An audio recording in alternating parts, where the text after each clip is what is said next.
Thank you very much. It's wonderful to be here. I wasn't quite sure I'd make it when I went through Effingham because it was really, really thick rain, and I still can't believe that that's the name of a town, Effingham. But I want to thank you for bringing me here, and I also want to thank Laura, who worked with me on a really long game of phone tag and email tag. So I think we're ready for the marathon in Rio now because we played such an arduous game of tag. But it's lovely to be here and to talk to you about my research. And I want to also thank one of my student, Courtney, who put together this template for me because I can't do that. So I had to give her images, and she kind of created this template for me. So give credit where it's due. I can't do this stuff. I would not be able to without my students. So you can hear in the back? Is this on? Well, this is not for amplification. It's just for recording. I'll try to talk louder. Is that better? And just let me know, and then I'll if I forget. Okay. So scholars, once constructed in rather starkly stereotypical terms, and as if existing in distinct and separate categories, the representation of ethnicity in the United States was a rather simple affair. Beginning with the foregrounding of whiteness and moving to an inclusion of blackness in a marginal and stereotypical way, ethnic representation moved on to multicultural approaches. While I will share some examples of the multicultural moment with you, in this presentation, I explore the contemporary move to hybridity, a move that I argue is based on a complex set of variables which can be fruitfully pursued from a combination of media and Latino studies. From media studies, my interdisciplinary location, I pursue issues of production, representation, and audience in an integrated manner to understand the circuit of culture, or discourse, if you will. We know, as media scholars, that representations do not come out of the blue. They are not the result of some media power outside of culture and are not interpreted necessarily in the way they are intended to be. Similarly, I choose Latino studies and Latinas as a site of exploration for the representation of ethnicity in the mainstream for particular reasons. But today, let me see if I remember. I begin with a few comments about hybridity. I encounter resistance to this term among a number of scholars. Indeed, within my field, some, such as Marwan Crady, have worried that hybridity explains everything and therefore nothing. We must focus on context and specificity to study the uses and abuses of hybridity, its deployment, and ask for what purposes and to what ends it is being harnessed. And this is what I attempt to do in this presentation. Hybridity is not a new concept. Like many cultural concepts, such as culture itself and broadcasting as well, it is a concept that can trace its origin to agricultural processes. So for example, broadcasting as a term was how we used to, or how we as humans used to plant before we had more scientific approaches to planting. So all that broadcasting meant is you threw your seeds out to the wind and hoped that some of them would take. And that is the word that we end up using for the transmission of radio and television. Okay? So hybridity is not a new concept. It also can trace its origin to agricultural processes. Hybridity was first used in relation to animals and crops. Hybrid crops and animals are infertile. We inherit this notion of hybrid in our everyday lives. For example, if you wonder why those wintertime tomatoes are so bad, tasteless, and grainy, it's partially because at the moment of producing the hybrid tomato, for mass production and consumption, the scientists involved in the process just chose a bad tomato. Okay, and I'm told this by the scientists because I was in a hybridity study group where there were all sorts of scientists in it, as well as social scientists and humanists. So they chose a bad tomato, which is not a good thing, because we all now buy horrible tomatoes during wintertime. By hybridity, and do not worry, I will not go into a deep history of the term, though it's very interesting, has also been used in relation to human beings in the colonial period. As a way of attempting twin processes of categorizing impurity and mongrelization, one of the words used at the time, among and with the natives, and as a way of shoring up the purity of the European colonial power, hybridity was deployed in the colonial terrain. The colonial power, of course, was assumed to be white. A complex set of regulations and punishments, including death, were created and used to prevent, or at least contain, the hybridity of population. There are many wonderful books about this process, but here I'm interested in hybridity's connection to the contemporary and through the Latino body. Here, I take you a little bit back in history to 17th and 18th century America. And when I use the term America, I mean the continent, because that's what America means. Okay? So to 17th and 18th century America and the Spanish conquest. Casta paintings, you have two examples here, represent the colonial power's effort to categorize and manage population mixture and hybridity. They also become a representation of people in the colonial period. To be sure, casta paintings were not commissioned everywhere in the colonies, just the wealthiest colonies. So most casta paintings that have remained to this day come from either Mexico or Peru. Okay. But they're nonetheless an early effort at representation of hybridity. Okay. Depending on the wealth of the effort, and you have to think in terms of art history and the framing. Some of these were carved into wood.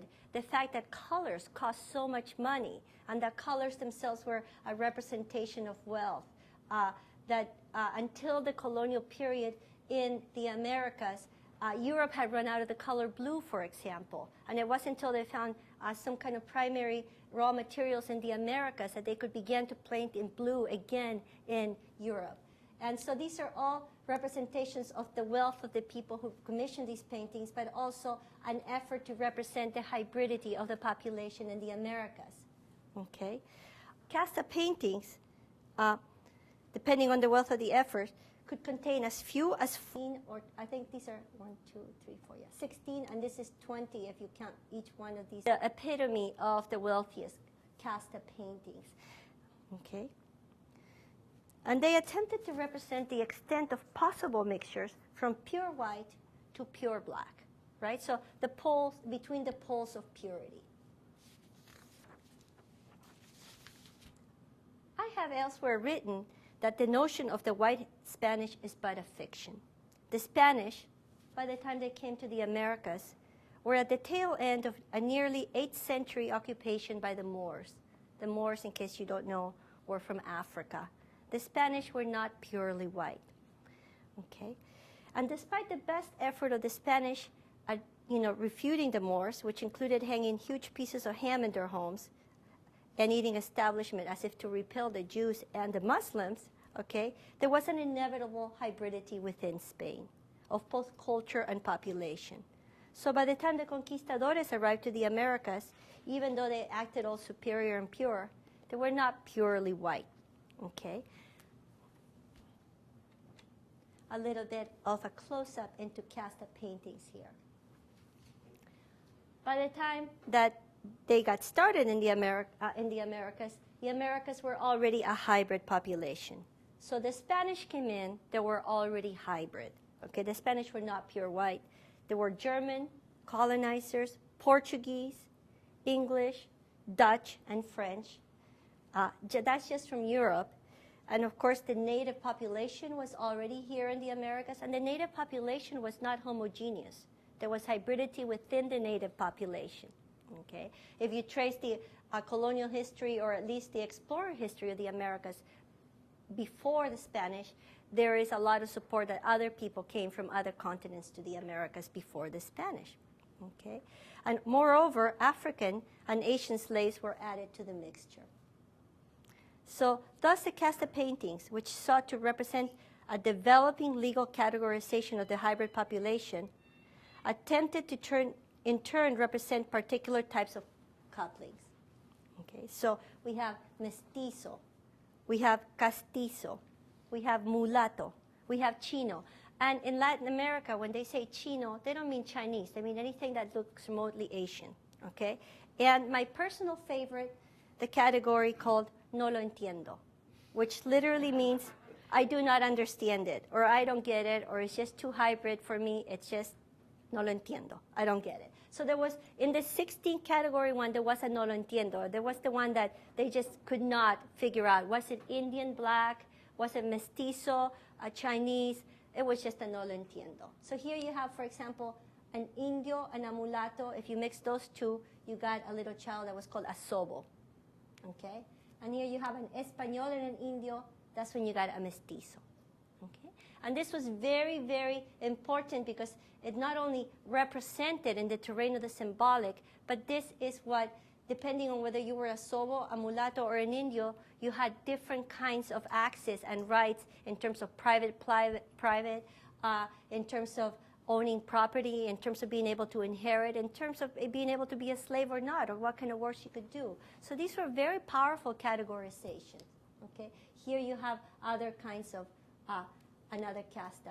And in each of the casta, you usually had a man, a woman, and a child, because of course you had the two different kind of contributors to the hybridity and the resulting hybridity. Okay, so I take you back to the casta paintings because I want to kind of underscore the fact that hybridity has existed for centuries in the world, and certainly in the Americas, which is where we are. We're part of the Americas. And hybridity came to the Americas from the rest of the world, and the Americas were hybrid before the rest of the world got here in that part of the colonial period. So hybridity is endemic, really, and there has been an effort to represent hybridity for very particular regulatory and disciplining processes, and that continues to this day. However, whereas in the colonial period, the only kind of body, the only kind of group or institution that could afford representation was the government and the wealthy patrons, a lot of the representation now occurs at the level of popular culture.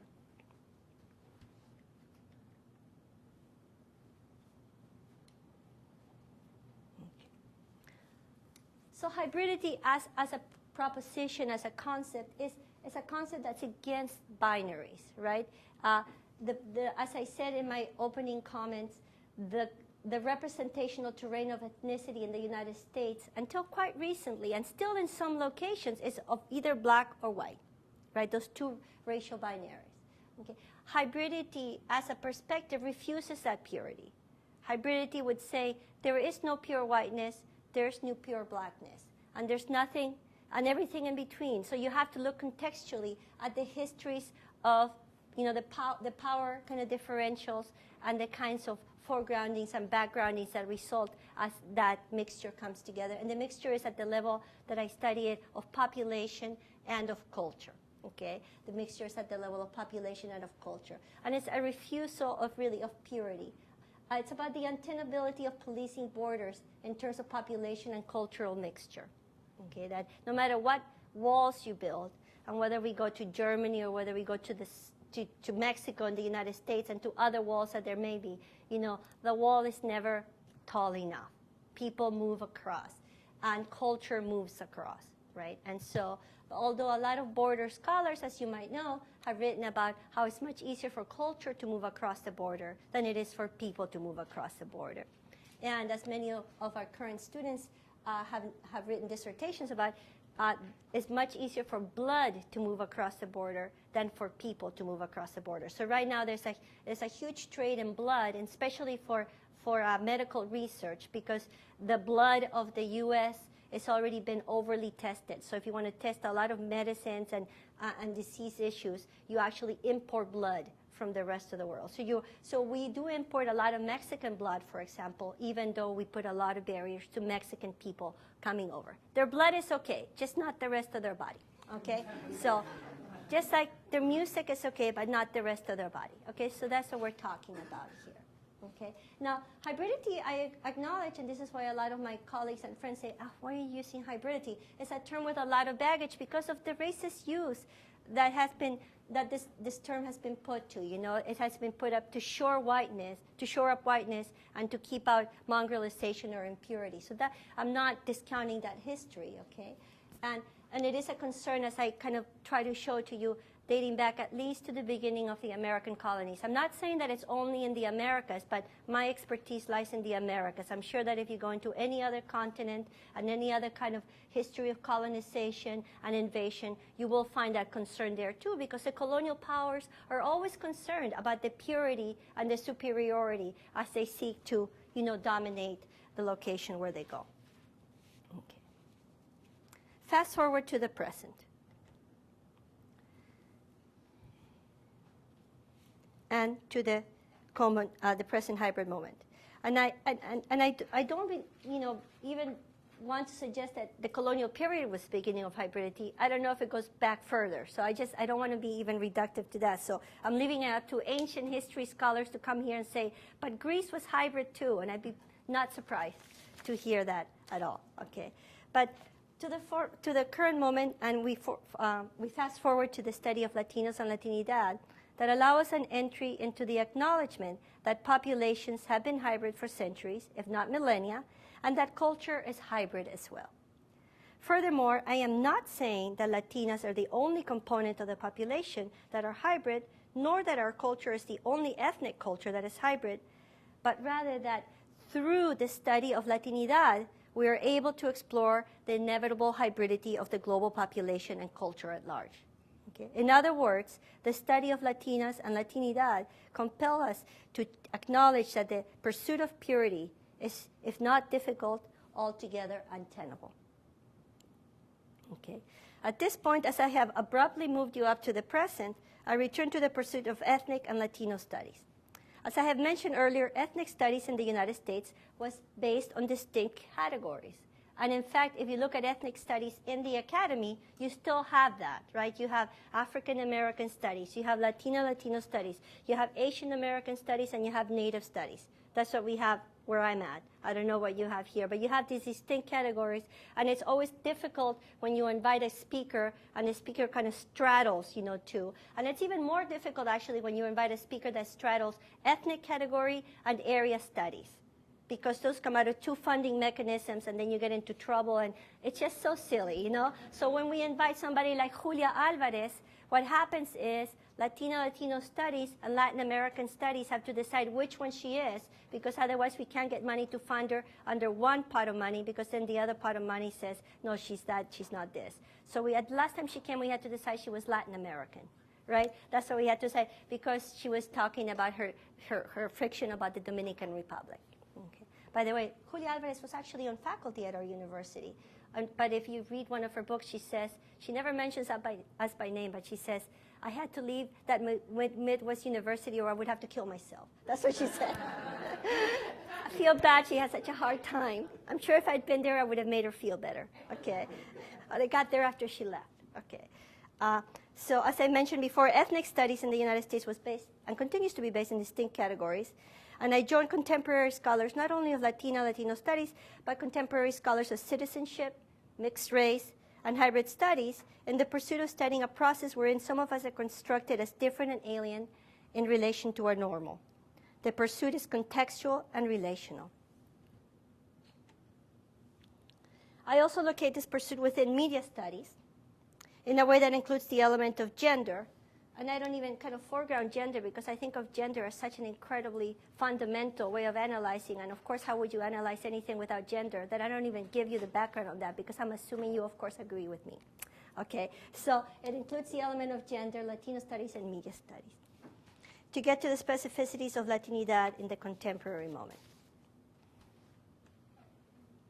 So this is a contemporary moment of Latinidad, and most of you are probably familiar with this, but since the census of 2000, it has come out that Latinas and Latinos are the most numerous minority in the United States of America, surpassing the previous most numerous minority that would have been African Americans. Since 1996, public schools have had more Latino students than African American schools. Since 1997, this is Deborah Paredes's book on Selena, called Selenidad. By the way, incredible book. It just came out, Duke University Press, Selenidad. And what she says is that the Latino boom exploded over Selena's dead body.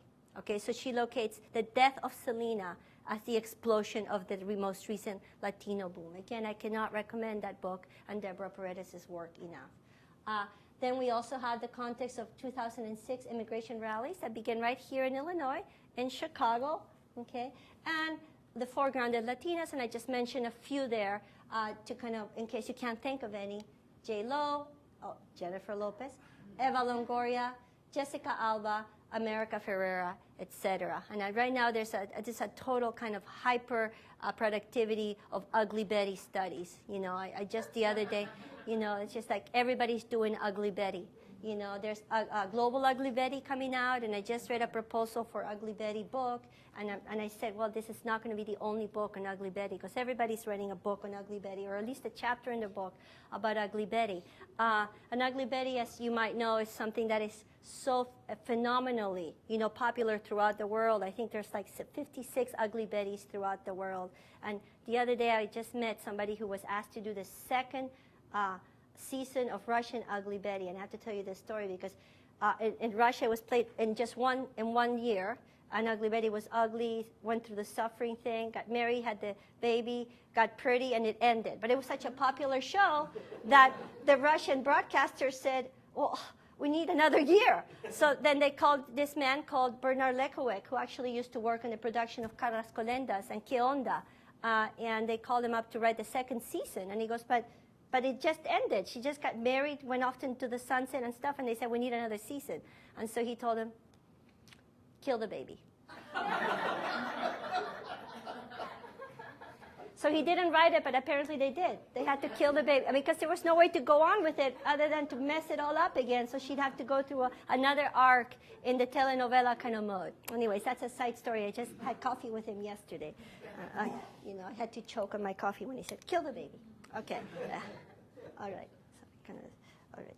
So, Latinidad then, the state of being, performing, and or marketing Latinas and our cultures is a construct that has both endogenous and exogenous components. So the construction of Latinidad comes both from within Latinos, but also from without Latinos. And I really insist on this because there's some people who write and say, well, it's all, you know, external. And that's not true. It's a tension. And so you have to kind of study that tension, okay? And there are many tensions from within and without Latino communities. First, within communities, there are calls for specificity. Chicanos, Puerto Ricans, Cubans, Dominicans, Chileans discuss particularities of differences. For example, Ramon Hernandez has written a whole book about Dominican Americans and how she really resists that kind of move to Latino studies because it loses that specificity. Others, like Frances Aparicio, in her article for the journal Latino Studies entitled Jennifer as Selena, suggests that differences notwithstanding, there are commonalities of oppression, legislation, and representation that bind Latinos as a group together in, at the very least, a strategic essentialism that can cohere around demands for inclusion, representation, citizenship, and belonging. Latino studies scholars have identified two discourses of representation in contemporary popular culture. These discourses are the tropical, and that's usually composed of Caribbean setting, Caribbean peoples, bilingual or English dominant kinds of dialogue, hip people, young people, usually single people, awkwardly mobile, and U.S. reference. And by U.S. reference, I mean that when they talk about their culture, they're talking about stuff that's happening in the U.S., right? And that is in difference to the traditional discourse of Latinidad, which is about working class, undereducated Mexican American people, patriarchal and extended family, Spanish dominant, and Latin American reference. And by that I mean is when they talk about what matters to them, they're referring back to Latin America rather than within the United States, okay? And the commercial arena uses both and flattens both. So, and the population then functions in relation, the representation to these competing discourses, okay?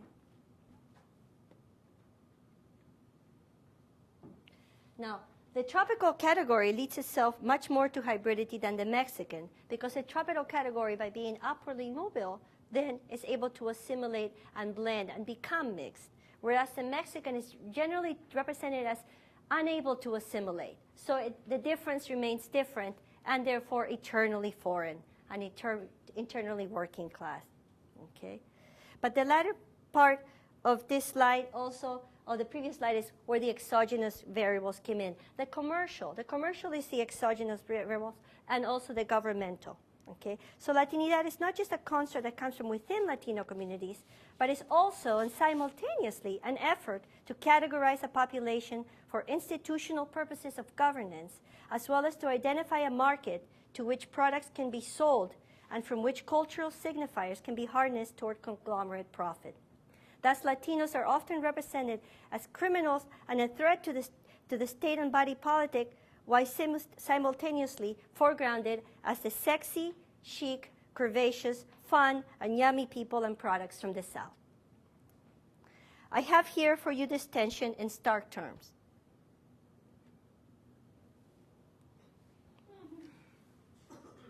On the one side, we have our reigning Latina, Jennifer Lopez, representing the deployment of hybridity through the Latina body. In 1981, Gloria Anzaldúa and Chirilla Moraga co-edited the now canonical collection, This Bridge Called My Back. Now, 28 years later, their perspective remains contemporary and relevant. However, we'd have to revise the title to This Bridge Called My Butt. I will not go further into that metaphor, since it has been amply explored by a range of scholars, ranging from myself and Isabel Molina Guzman to Francis Negron Muntaner, Magdalena Barrera, Gillian Baez, Aisha Durham, Myra Mandible, and many others.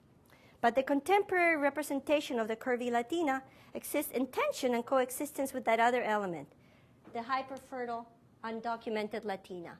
And in case you're not familiar, this is the sign that you would see in the Southwest, for example, on I-5 as you're getting close to San Clemente, and you're getting to that illegal border crossing station as you're heading north on I-5 in California.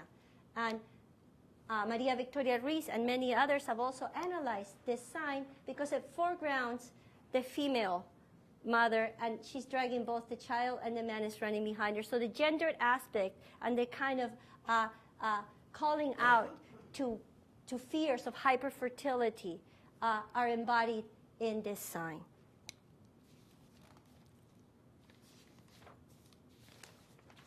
This represents the hyperfertile Latina who border crosses and reproduces out of control, whose male children grow up criminal and potentially terrorist, whose family strains the ability of the state to provide for its worthy population. Okay. Also, the Latina body is the vehicle on which narratives of ethnicities are deployed. Though I would argue that Latinas and circulations of narratives of Latinidad have morphed into a much more complex matter.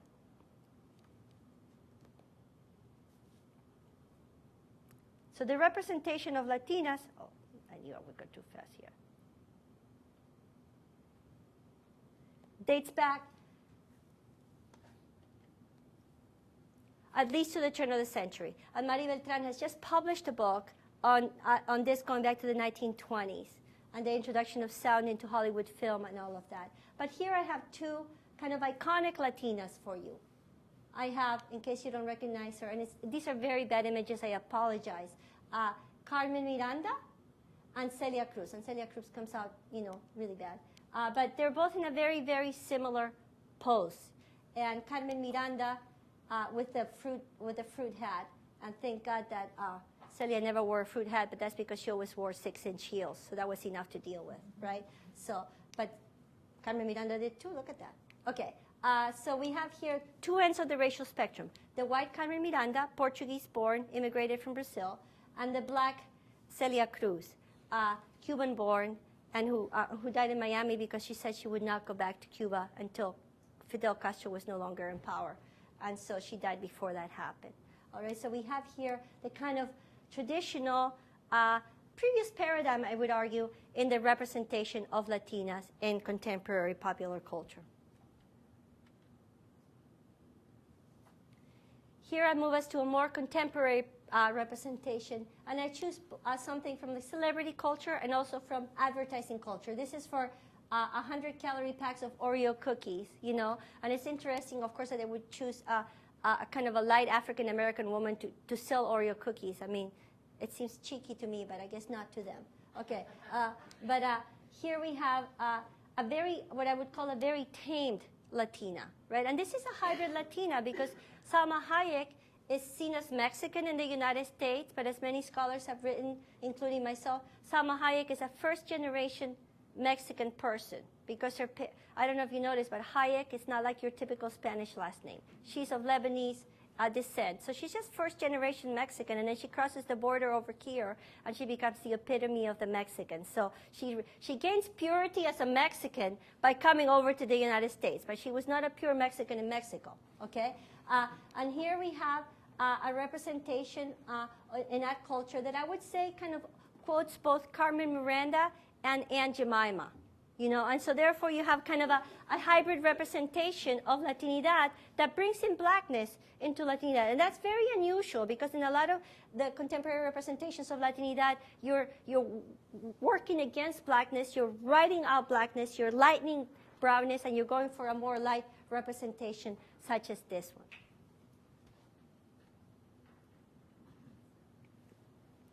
So hybridity is accomplished through a brand of ethnic signifiers. Okay, and I will show you some more, and I will use some more examples from girl culture in a moment, but you would have something like, especially in audiovisual representation, you would have a blend of location, pacing, movement, lighting, and certainly use of music. Music is very, very important to hybrid representations. Now, if you don't know enough about music, and I know a person who can't tell the difference between the Beatles and the Bee Gees, which always amazes me, you know, but most people can tell. But a lot of people in the United States cannot tell the difference between a ranchera song and a salsa and a samba and a merengue or reggaeton.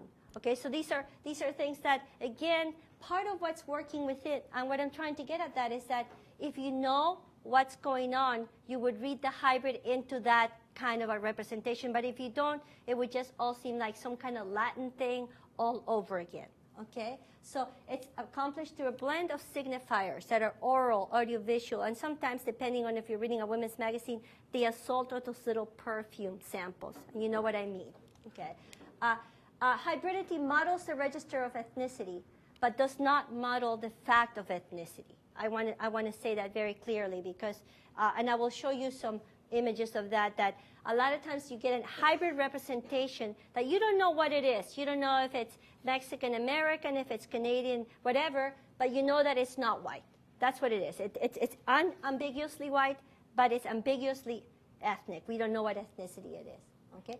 And the major thing here also is that hybridity is incredibly economical in the contemporary marketplace because it appeals to a wide range of ethnicities without angering a core that remains unsure of diversity.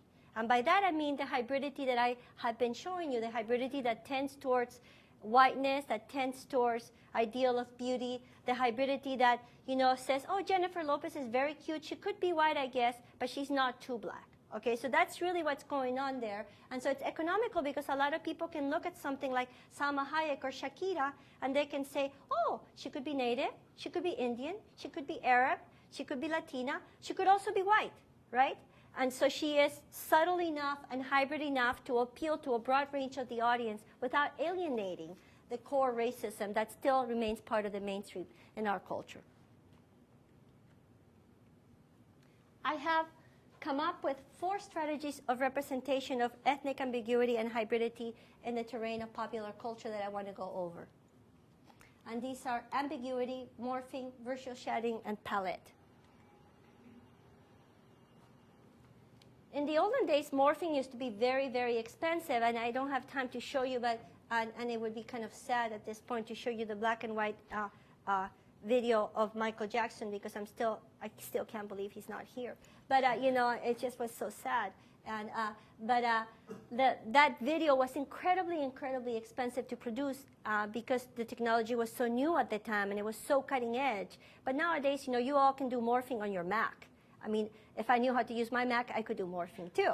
But I had to ask my 11-year-old to help me out, we can all do morphing with the current technology. But morphing is something that is being done more and more in contemporary mainstream popular culture. So here I have a Carnival Cruise ad, and this is one of those pictures that is made up by 10,000 little pictures. So there's 10,000 little pictures here that compose the photo of this woman at leisure. And whenever you have a kind of morphing like that, you get something that's slightly brown because, you get this impure combination. So morphing results in that kind of impure hybrid that's light brown. And here you have the face of Eve, which I believe was 1992, when Time magazine said, this is the new face of America. And they said that she was created by a computer from a mix of several races. So what Time magazine did here is in the computer model, they put in, the U.S. Population is 15.5% this, 17.5% that, and then out of that, they come up with this new face of Eve, who of course looks this light brown hybrid, who could be Latina or could be that ambiguous signifier that appeals to a broad range of us without alienating a broad range of us.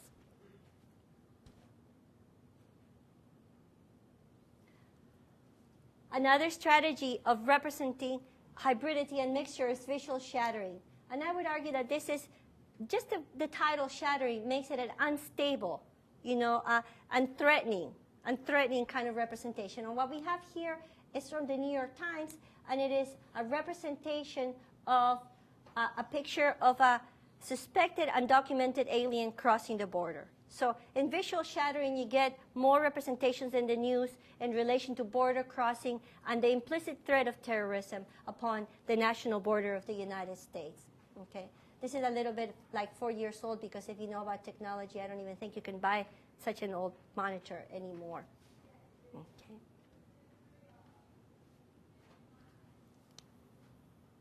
Here we have what I see quite often, and the scary thing here is that if you put this ad actually on top of this, it's almost like they were made together by the same company, and it is what I call the multicultural palette.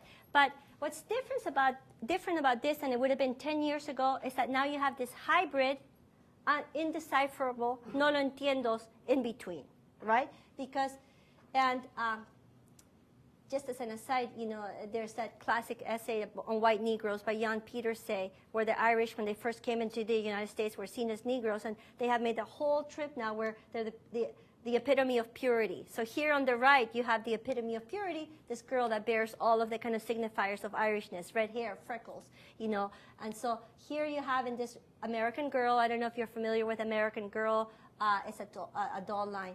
At the very right, and you have at the very left, you have the African American girl, again, an ambiguous, and in between you have that terrain of ambiguity and hybridity.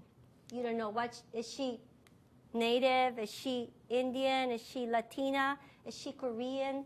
Same with this one. She's got little curly hair, a little bit. You're not quite sure what these two ones in the middle are. And here are the poles of purity, which are almost always represented in terms of right is the white and black is the left. And there's research from advertising that suggests that, at least in our culture, we read things from left to right, and we tend to remember what's on the right. So this is, these advertisers don't do anything without a lot of research. Okay. Here you have, in the Gap ad, you have, for Gap body, again, you have, the normative body here. You don't have anybody that doesn't look perfectly thin and zero body fat, But what you do have is the beheaded African-American woman here on the side, and then you have the ambiguous ethnicity in the middle. Again, this one could be this one. We don't know. This is what she's going to look like when she grows up, okay? And we don't know here, we don't know here. We have that terrain of ambiguity. So whereas in the olden days, and if you look at a show, I don't have an image for you, but if you would look at a representation of a show like Barney or something, you would have the kind of unambiguous Latino, the unambiguous African-American, but here you have that terrain of ambiguity, which is so useful in the contemporary economy of advertising. Another strategy is that of ambiguity, and this is from that show, that 70s show that some of you might remember. It seems like such a long time ago. both the 70s and that 70s shows. But here I want to focus on the character of Fez, because if you watch that whole show, you never knew what he was. You never knew if he was Latino, Arab, what was he? But you did know that he was ethnic. And that's what I mean. He was ambiguously ethnic, but unambiguous ethnic. Okay, so we didn't know what ethnicity he had, but we knew he was ethnic. He was different. He was a different one. And so you get a lot of representation of ambiguity in the terrain of popular culture. And that ambiguity, it turns out that Wilber Valderrama, in fact, is Latino. Is a Latino actor. But that was not something that was part of the narrative. He could have played anything. And that's one of the arguments I make, is that Latino actors who are lightly brown can be harnessed to play a broad range of ethnicities. And, for example, Jennifer Lopez has played all sorts of ethnicities. Jessica Alba was even in a movie named Honey, where she was supposedly African American. So there's all of this kind of range of ethnicities that the hybrid Latina can play in contemporary popular culture.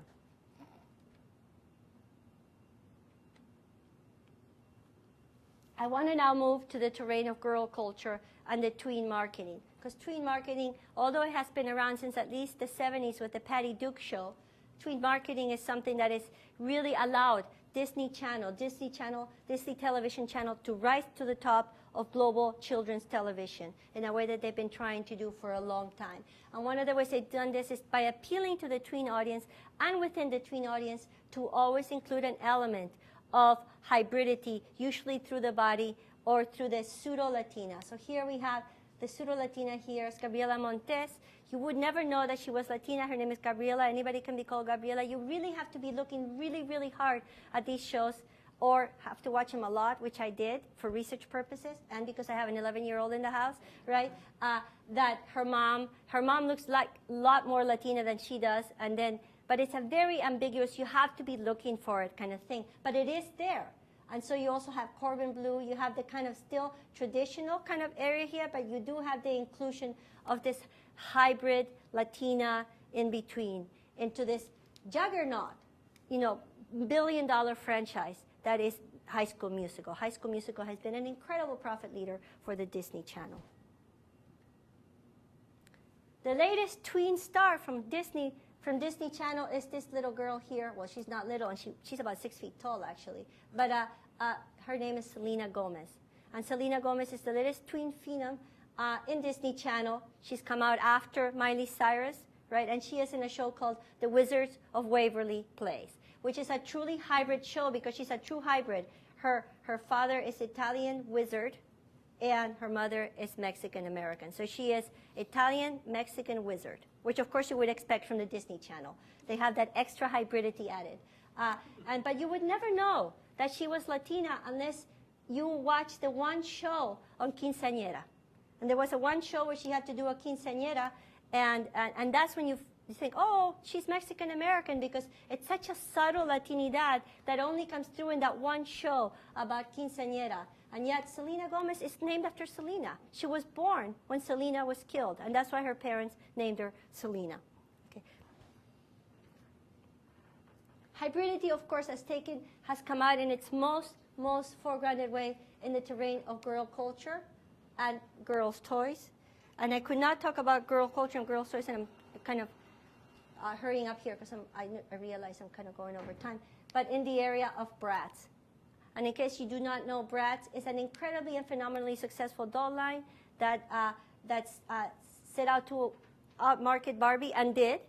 And it was so incredibly profitable that it surpassed Barbie, which Barbie turned 50 years old this year. In case you don't know, Barbie's 50. Okay,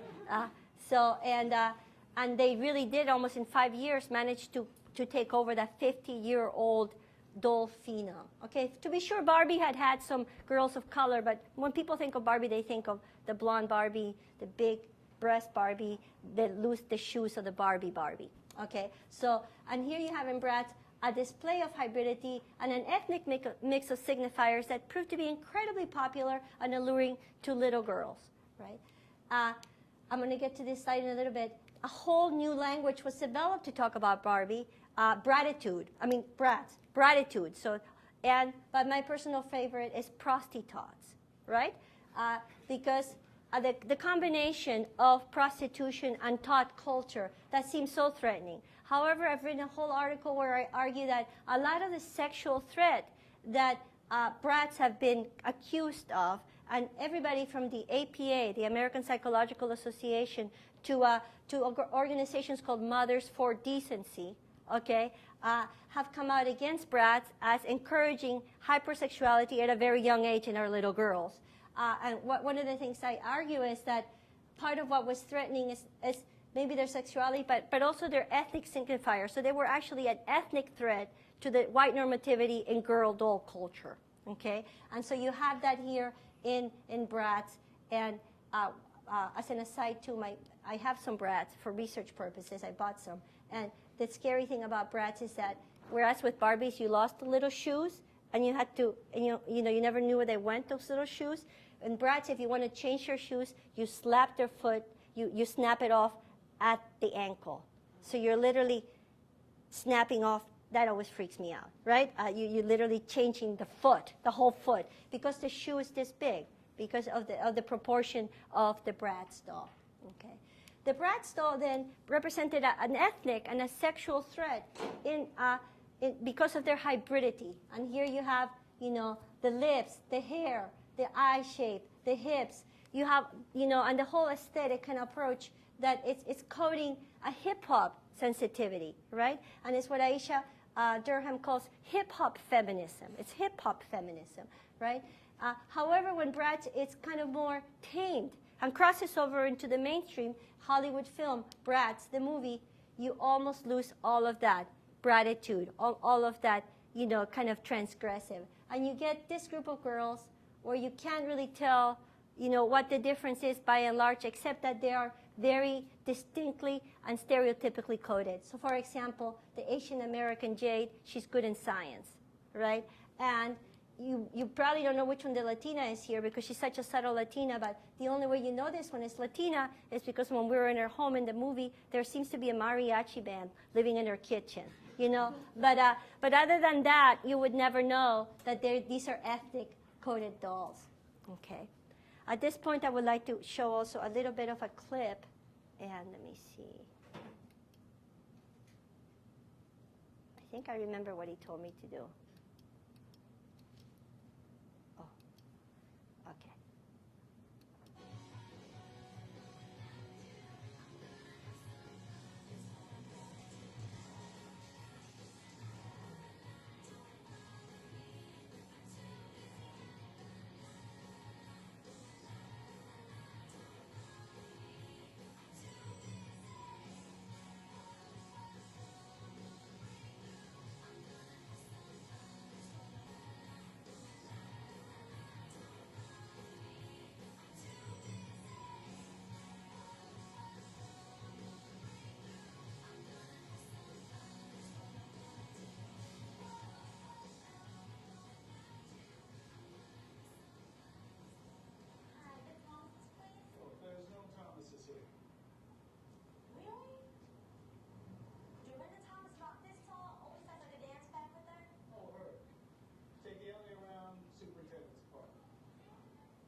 Chanel, remember I told you about the cheetah girls? Oh yeah, hi Leonard. Hi. What did y'all break this time? Nice to meet you, Eddie. Linda, let's go see so we get in trouble. You go ahead, I'll be right there, okay?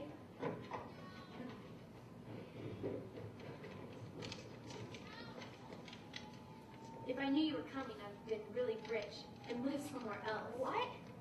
Now you know why I never invite you guys over or talk about my family.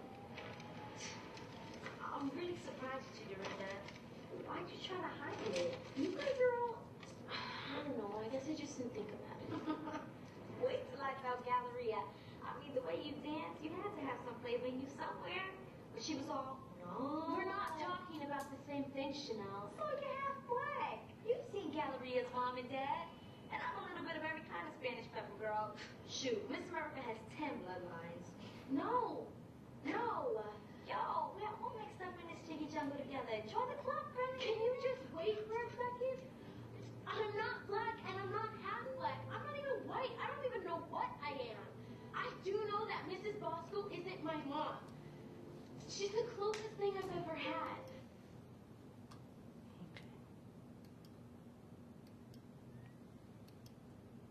Okay, so I show you that clip just because that's the Cheetah Girls. The first movie, the Cheetah Girls had 3 movies and a Christmas special. So the Cheetah Girls was incredibly popular, and I know the words to the theme song by memory, again for research purposes. But the Cheetah Girls is a metaphor for mixed race, and the reason I show you that clip is because the way that Disney tries to harness hybridity and mixture, right? And the Cheetah Girls, if you're all familiar, is based on a set of novels. So I'm not talking about the novels here. I'm talking about the Disney movies.